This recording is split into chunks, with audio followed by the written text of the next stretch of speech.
فطرہ کیسے ادا ہوگا؟ فطرہ کیوں رکھا عید کے ساتھ؟ اللہ اکبر! محمد رسول اللہ نے کیا فرمایا؟ رسول اللہ ہم سے کیا چاہتے ہیں؟ کہ ہم محبت بانٹنے والے ہوں۔ رمضان میں ہم کیا کرتے ہیں؟ محبتیں بانٹتے ہیں۔ زکوٰۃ کیوں دیتے ہیں؟ تاکہ غریبوں کی مدد ہو جائے۔ فطرہ کیسے ادا ہوگا؟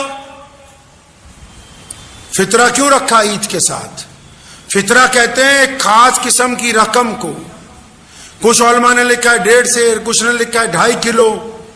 آج کل کا اگر حساب لگائیں، مفتی رشید احمد صاحب لدھیانوی رحمۃ اللہ علیہ، مفتی اعظم نے لکھا ہے کہ کم از کم 2.5 کلو کی قیمت لگائی جائے گیہوں کی یا کھجوروں کی، جو عید کی نماز پڑھنے سے پہلے دینا ہے۔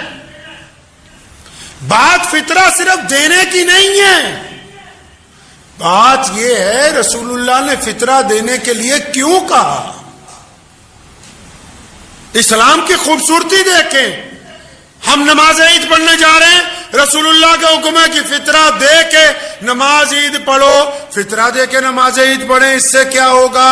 اسلام کہتا ہے کہ جب تم فطرہ دو گے تو فطرہ ان غریب لوگوں کو دیں گے جو عید کی خوشی نہیں منا سکتے، ان کو دیں گے جن کے گھر میں کھانا نہیں ہے، ان کو دیں گے جن کو ضرورت ہے، تاکہ تم بھی عید کی خوشی مناؤ اور غریب بھی تمہارے ساتھ عید کی خوشی منائیں۔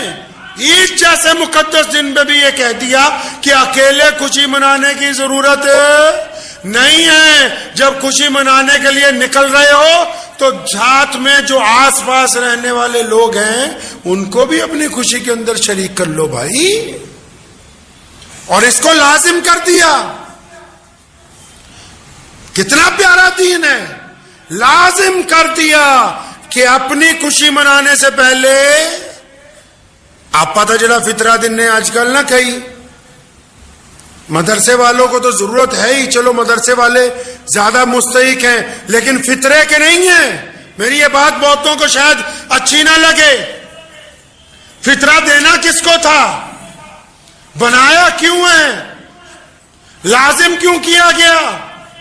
سب سے پہلے فطرہ دینے والے پر لازم ہے کہ فطرہ دینے سے پہلے وہ اپنے پڑوسیوں کو دیکھے، اپنے رشتہ داروں کو دیکھے، اپنی جان پہچان والوں کو دیکھے، جس سڑک سے گزرتا ہے ادھر دیکھے۔ اگر ان راستوں میں، اگر ان کے جاننے پہچاننے والوں میں کچھ ایسے لوگ ہیں جو بھوکے ہیں، کچھ ایسے لوگ ہیں جو محتاج ہیں، کچھ ایسے لوگ ہیں جو کپڑے نہیں خرید سکتے، کچھ ایسے لوگ ہیں جن کے گھر میں عید کی خوشیاں نہیں منائی جا سکتی، کچھ ایسے پڑوسی ہیں جو اپنا دروازہ بند کر کے کسی کے آگے سوال نہیں کرتے، تو اس کو کس نے کہا کہ فطرہ جا کے 500 کلومیٹر پر دیتا؟ پھر جس جگہ رہتا ہے، جس جگہ نماز پڑھتا ہے، جن کے ساتھ تعلق رکھا ہے، فطرے کی رقم پہلے ان مستحق لوگوں کو دینا ضروری ہے۔ اس کے علاوہ کہیں اور فطرہ بانٹنے کا رسم نہیں ہے اسلام کے اندر۔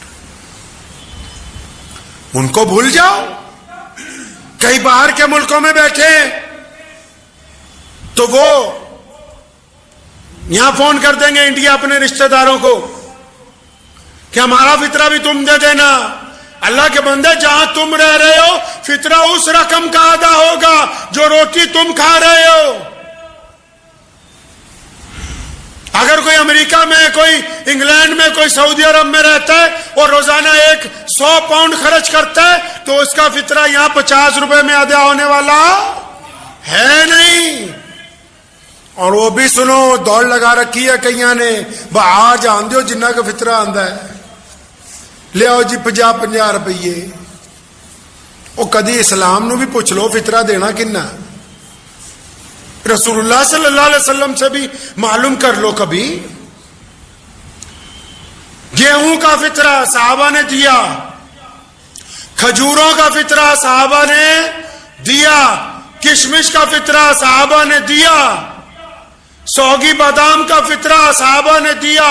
جس بندے کے پاس 52 تولے چاندی کے مطابق رقم ہے، گھر میں سونا پڑا ہے، جائیداد پڑی ہے، اپنے رہنے کے علاوہ بہت ساری جائیداد پڑی ہے، وہ صاحب نصاب میں سے ہے۔ اب جو لکھ پتی ہے اس کا بھی 50 روپے فطرہ ہوا جی۔ کہاں سے نکالی ہے منطق؟ جو کروڑ پتی ہے اس کا بھی 50 روپے فطرہ ہوا؟ کس نے کہا کہ 50 روپے ہوا؟ کروڑ پتی بھی 50 روپے فطرہ دے، مزدوری کرنے والا بھی 50 روپے فطرہ دے. یہ سمجھایا کس نے؟ آپ صاحب نصاب ہیں، اللہ نے آپ کو ہمت دی ہے گیہوں سے آگے بڑھنے کی، تو کھجوروں کا فطرہ دو. کتنے کی کھجوریں آئیں گی؟ کم از کم 200 روپے کلو تو ہوگی نا. تو کھجور کا فطرہ ایک آدمی کا 500 روپے بنا. اللہ نے اور زیادہ پیسے دے رکھے تو پھر کشمش کا فطرہ دو، اور یہ ڈبل کر کے دینا ہے جو آگے والوں نے دینا ہے. گیہوں والوں نے ایک دینا ہے، آگے والوں نے ڈبل دینا ہے. اب اگر کوئی کشمش کا فطرہ دینے چلا گیا، 600 روپے کلو ہے، 700 روپے کلو ہے، تو اس کو تو فطرہ 2000 روپے دینا چاہیے. اب وہ کروڑ پتی میاں سوچ رہا نا جی آپ تو 50 روپے کی رسید کٹاتی، ہو گیا فطرہ. اللہ کو دھوکہ نہیں دے سکتا ہے کوئی. جو جس صاحب نصاب کا ہے، اور فطرہ پہلے اپنے گھر میں افراد کو گنیے، کوئی بچہ بھی پیدا ہوا اس کا بھی فطرہ اسی دن ڈالیے، اور فطرہ ہاتھ میں لے کے پہلے اپنے دائیں بائیں دیکھو. مدرسہ ہمارے پاس بھی ہے، لیکن میں ذمہ داری سے کہتا ہوں اس بات کو، مدرسے والوں کو زکوٰۃ دیجئے، صدقات دیجئے، سب کچھ دیجئے، لیکن فطرہ جس کام کے لیے بنایا گیا، فطرہ جس کام کے لیے فرض کیا گیا، کیا وہ کام ادا نہیں ہوگا؟ کیا ان غریبوں کو لقمہ نہیں دو گے؟ کیا ان کا عید کے اوپر کوئی حق نہیں ہے؟ لوگ تڑپ رہے ہیں، سفید لباس والے لوگ خاموش ہو کے اپنے گھروں میں بیٹھے کہ شاید کسی سرمایہ دار کو پتہ لگ جائے. تو سرمایہ دار تو کہتا کہ پہلے جا کے رسید کٹوا کے اعلان کر دوں کہ فلاں چودھری صاحب نے اتنے پیسے مدرسے کے اندر دے دیے. یہ جو تیرے پڑوس میں بلک رہے ہیں ان کا آپ پر حق ہے، قیامت والے دن پوچھ ہوگی. اللہ پوچھیں گے کہ میں نے تجھ سے مانگا تھا، قرض مانگا تھا تجھ سے، اور وعدہ کیا قرآن میں کہ تو مجھے قرض دے گا میں ڈبل لوٹاؤں گا. تو اس وقت کیا کہیں گے؟ نہیں جی نہیں، ہم نے تو اپنا فطرہ بہار بھیج دیا، ہم نے تو اپنا فطرہ بھی یو پی بھیج دیا، ہم نے تو اپنا فطرہ کشمیر بھیج دیا. جی پوری دنیا میں جتنے لوگ رہتے ہیں مسلمانوں، اپنی روایتوں کو پہچانتے رہیے. آپ کو پتا ہے اسلام نے کبھی برابری کی بات نہیں کی، اسلام نے انصاف کی بات کی. برابری یہ ہوتی ہے کہ اگر کوئی اچھی چیز بانٹنے لگو تو سب کو برابر بانٹ دو. تو اسلام نے کہا نہیں نہیں، اچھی چیز جب بانٹنے لگے تو سب کو برابر نہیں، فرمایا جو زیادہ غریب ہے اس کو زیادہ دو تاکہ وہ امیر کے برابر آ جائے. تقسیم انصاف کے ساتھ ہوتی ہے. رسول اللہ صلی اللہ علیہ وسلم نے انصاف کو قائم کیا ہے. مثال کے طور پہ آپ کے گھر میں پیسے آ گئے زیادہ، اب 4 بھائی ہیں، آپ نے ان کو پیسے بانٹنے رمضان میں، اور 3 بھائی بہت غریب ہیں تو زیادہ اس کو دیں گے جو زیادہ غریب ہے. اسلام نے یہ نہیں کہا کہ اگر کوئی بندہ برابری کرنا چاہتا ہے تو سب کو ایک ہی اسٹول پہ کھڑا کر دیں. نہیں، فرمایا جو زیادہ چھوٹا ہے نا اس کو تھوڑا زیادہ اونچا کر کے رکھیں گے تاکہ وہ اونچوں کے اندر برابر نظر آئے. یہ دین ہے. تو کریں گے نہیں انشاءاللہ رمضان میں. آپ رمضان میں اس بات سے خوش ہوا کریں کہ اللہ نے ہمیں مسلمان بنایا ہے. یہ چھوٹی بات ہے جی. آپ کہیں چلے جائیں دنیا میں، آپ کو کوئی زبان نہ آتی ہو، اگر آپ اتنا کہہ دیں گے کہ میں مسلمان ہوں تو آپ کے 50 جاننے والے نکل آئیں گے. 50 لوگ آپ کا ہاتھ پکڑ لیں گے کہ آپ میرے گھر چلیں. رسول اللہ نے لا الہ الا اللہ محمد رسول اللہ سے ایسے جوڑ دیا جیسے سکے بھائی بھی آپس میں جڑ نہیں سکتے. ابھی چائنا میں کسی مسلمان کو کوئی تکلیف ہو جائے، اگر آپ کو پتہ لگ جائے تو آپ کا چائنا والوں سے کوئی خون کا رشتہ ہے؟ کوئی سلام دعا ہے؟ کوئی کسی کا فون نمبر ہے ہمارے پاس؟ ہیں جی؟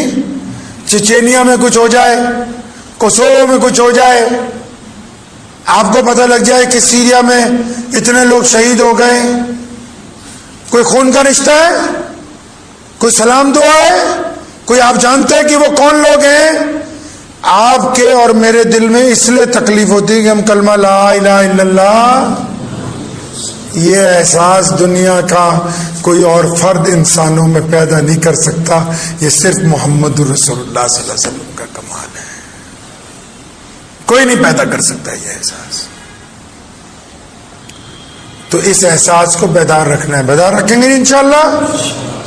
تو رمضان تو خوبصورت عبادت ہے بھائی، تو رمضان کی برکت سے دیکھو تو لاس اینجلس سے لے کر ساؤتھ افریقہ تک اور وہاں سے لے کر اسپین تک، اسپین سے لے کے فرانس تک، اس ملک میں دیکھو جگہ جگہ لوگ کھڑے ہیں شام کو کہ کوئی افطاری کرنے والا آ جائے تو ہم اس کو 2 کھجوریں اور شربت پیش کریں۔ ہم ترقی پذیر ہیں، مکھی نہیں بننے۔ ہمارے نوجوان مسجدوں تک آ رہے ہیں، ہمارے بوڑھے گھروں میں مصلی بیٹھ کے ہماری مدد کی دعائیں کر رہے ہیں، ہماری عورتیں دن میں 5 وقت کھانا بنانے کے باوجود اللہ تعالیٰ کے حضور سر بسجود ہو رہی، ہمارے بچے ہماری صفوں کے پیچھے کھڑے ہوئے چاہے وہ شور مچا رہے، لیکن ان کی ان مسجدوں میں موجودگی اس بات کی علامت ہے کہ آنے والے دور میں یہ عمارتیں زندہ رہیں گی، ان کی موجودگی اس بات کی علامت ہے۔ دنیا کی کوئی طاقت، دنیا کا کوئی نظام اور دنیا کی کوئی حکومت محمد رسول اللہ صلی اللہ علیہ وسلم کے دین کو ختم نہیں کر سکتی ہے۔ تو خوشی منائیں اس بات کی کہ ہم مسلمان ہیں، خوش ہوں اس بات پر کہ ہمیں رمضان ملا ہے، دل کو پر مسرت رکھیں کہ ہم نماز تراویح پڑھتے ہیں، اس بات پر اللہ کے ہاں حضور کے ہاں مسکرا کر دعا کریں کہ اللہ جی آپ نے موقع دیا ہے غیروں کی مدد کرنے کا، اس بات پر آپ مسرت محسوس کریں کہ ہم کو کلمہ لا الہ الا اللہ محمد رسول اللہ عطا ہوا ہے۔ تو کریں گے جی انشاءاللہ۔ تو دعا کیجئے، وقت بھی ہو گیا ہے کہ اللہ تعالیٰ مجھے بھی اور آپ سب کو بھی اس پہ عمل کی توفیق عطا فرمائے۔ وآخر دعوانا ان الحمدللہ رب العالمین۔ مجھے امید ہے کہ آپ کو یہ ویڈیو پسند آئی ہوگی، اگر پسند آئی ہو تو یہ آپ اپنے دوستوں کے ساتھ شیئر کریں اور اس چینل کو سبسکرائب ضرور کریں۔